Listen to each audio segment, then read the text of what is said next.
Hello everyone, Nicholas Jacobson here, continuing on our series about active shooter.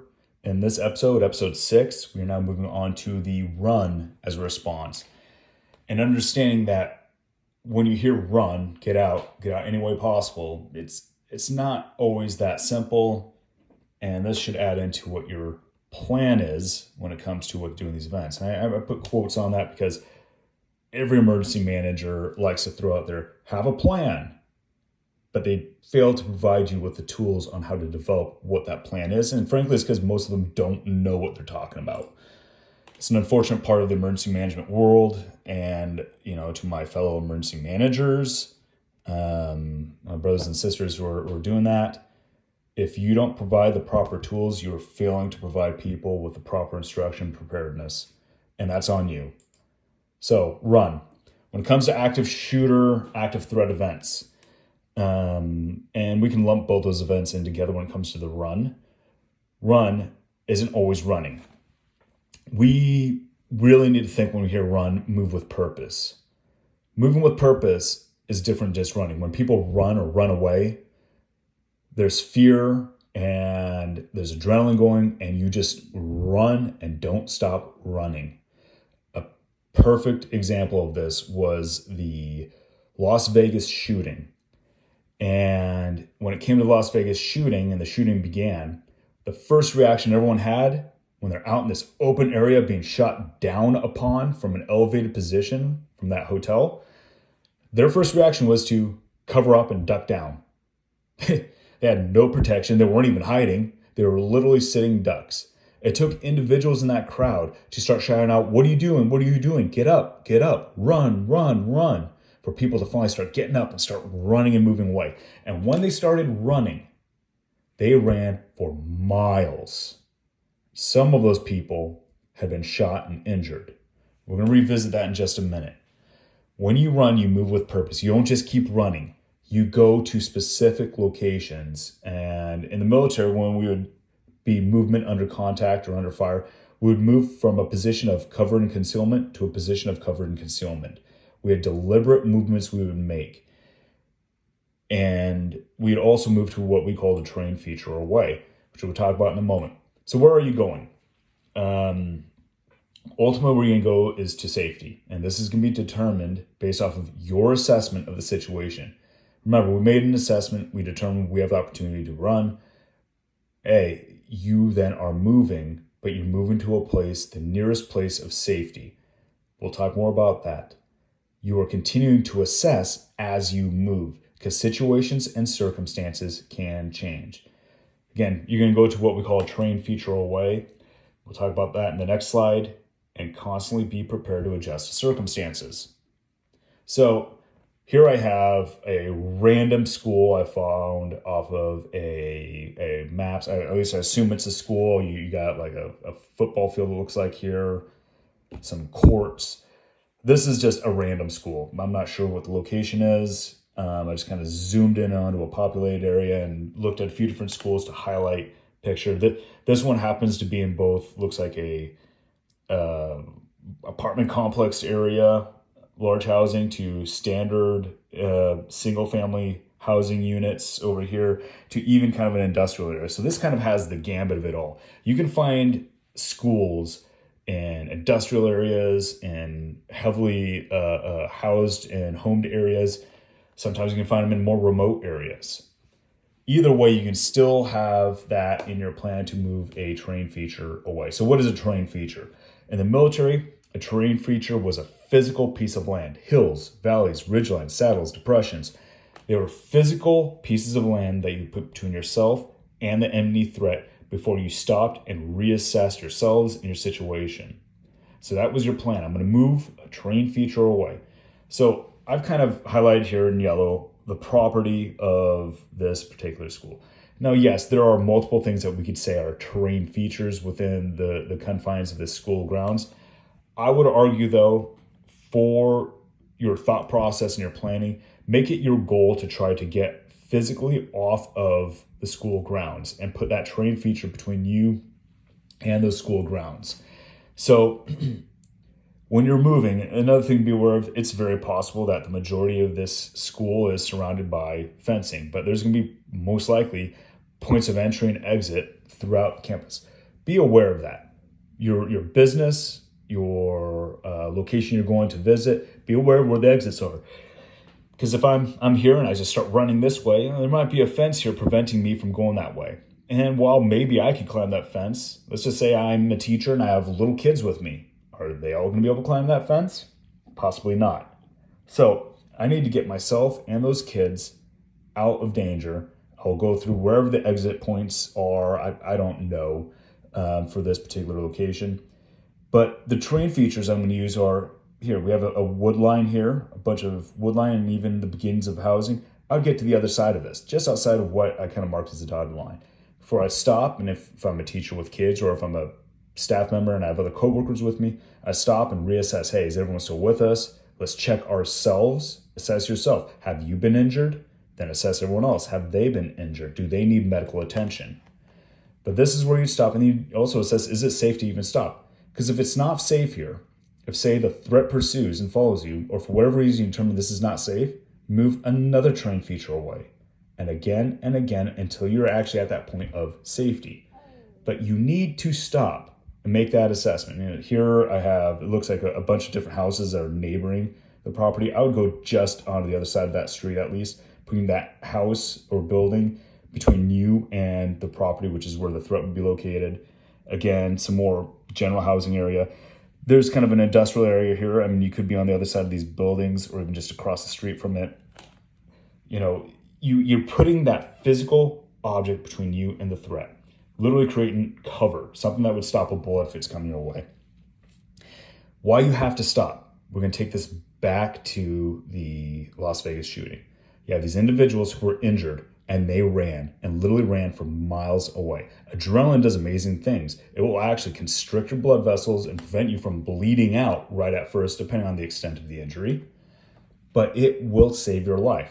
But the moment you get to where you think is safe, and for these individuals, it's miles away, what do we all do? We take a breath in and, wow, finally I'm safe. And then that's when those who are injured are at risk of blood loss.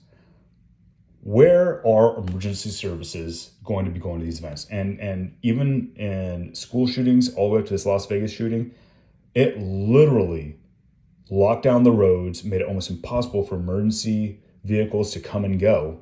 They were stuck when they got near the scene. But where are they all going? They're going to the event itself. So where are all the ambulances going to be? They're going to be lining up, and as soon as it's safe, they're going to be coming into here to deal with any injured and casualties here. So now, if you made it that train feature way and you were injured or someone with you is, bringing them back to the ambulance once it's safe to do so, that is where you want to be. If you're all the way over here, let's say this far corner, and you just kept on running, and you could even be farther than this, and now you need medical attention, I'm sorry, but medical attention, almost everyone's going to be here. Call 911 all you want, but they're all going to be coming to this event. Odds of you getting what you need right here are pretty low. So that's why we would say go to a terrain feature away and then reassess. And then you have to continue step by step if you're forced to do so. In most of these events, though, the threat isn't pursuing people that are leaving. There may be a couple of cases here and there where that may have happened. We have had the threat leave the location. But again, still, you would want to get that terrain feature away before you make that next assessment. Let's go over a couple what ifs. All right. What if you are confronted with a shooter while you're on the run? Well, you may have to adjust the circumstances, and depending on your proximity, you may not have run as an option. You may be forced into that fight. And this is why it's important to continually assess and reassess. Well, if the shooter follows you, we just discussed that. You continue to move terrain feature by terrain feature, continuing to reassess as you move. What if there are bombs, fire, or other threats? I'm going to give you a very specific example. In 2018, in May, Santa Fe High School in Texas was subjected to an attack by an individual who came into their school with both a shotgun and a revolver. And I want to note that during that time period, there was so much fear of assault rifles. And, an assault rifle is dangerous, especially in open areas and fields. I'm more terrified of that pistol and that shotgun in a close confined environment like this because, one, the pistol can be so easily manipulated and turned against you, even when you're in that fight. And for the shotgun, is because it's a devastating weapon. It has a spread, and it requires less aim on the part of the individual to exact damage. The other thing that this shooter did is that he surrounded the school with improvised explosive devices. Now, fortunately, none of them went off. Maybe he just developed them poorly. But the purpose of those devices and the intent was that as people ran away, that they would hit these devices and explosions would happen, and he would be able to kill more people as they were leaving. That was the intent behind that for the perpetrator of this event. That's why it's so important to continue to make observations. Now, we'll talk about this in more of the active threat portion at a later episode, but you see a suspicious looking object, remember, it might not just be a shooter. You see a suspicious object, there might be an explosive there. Just get away from it, go around it, avoid it, don't touch it. You're not bomb disposal, so don't mess with it. I'll share those stories at a later time. But get away from that threat. Is it cover or concealment? So Hollywood has done us a disservice. You see, there's my coworkers, modeled for me with these photos I took for our trainings. We got a person there's no cover or concealment, maybe using a chair. Is that going to stop a bullet? No. Hollywood, here's the table. The purpose we showed this is that Hollywood has failed us. Think of any action shooter movie ever, and what do? There's a scene where the table gets flipped over and they drop down behind that table, and the table basically becomes Swiss cheese except for that spot right where they are hiding. These objects are not likely to stop bullets. So they're not cover, they're what we call concealment. It might hide you from sight, and let's not underplay concealment, because concealment saves lives. But don't be under the assumption it's going to stop a bullet. Many of our buildings that we're in, whether it's a school or an office building, the interior walls, which is where the threat is coming from usually now that we have interior hallways, these interior walls, interior hallways, what you have up on your walls is drywall. And drywall is not likely to stop a bullet. Okay, maybe when it's at the end of its life, it might get lodged into it if it's already gone through several other walls, but it's not likely to stop a bullet. I also bring this up to highlight this. We're going to go back to our old classroom. You've seen this in the last episode. We're going to bring this back to highlight this concern that's been shared with us by staff. There's always this fear of, okay, well, I've locked the door, but if the shooter knows what we're doing and knows that we're stacking up here, what's to stop him from just shooting through the wall? Okay, well, here's the fact. If you've been hiding all this time in the corner, this is the way we've been taught for years to do, go and hide, or even under your desks, which is worse. If you are hiding and they can't get entry through a locked door, what's to stop them from shooting this wall to begin with? The bullet isn't going to pass through the wall and then stop before it gets to you. The bullets are going to pass through these spaces. If it finds a way through, it's getting through. Okay? There's no difference. And even then, let's just say they do. You're now in the fight. And what are you going to do in that moment? Well, you're going to do the only thing that you have available to you. They begin engaging through the wall. You, as the point person, may need to make entry into there, and now your fight's right here. That might be your best option.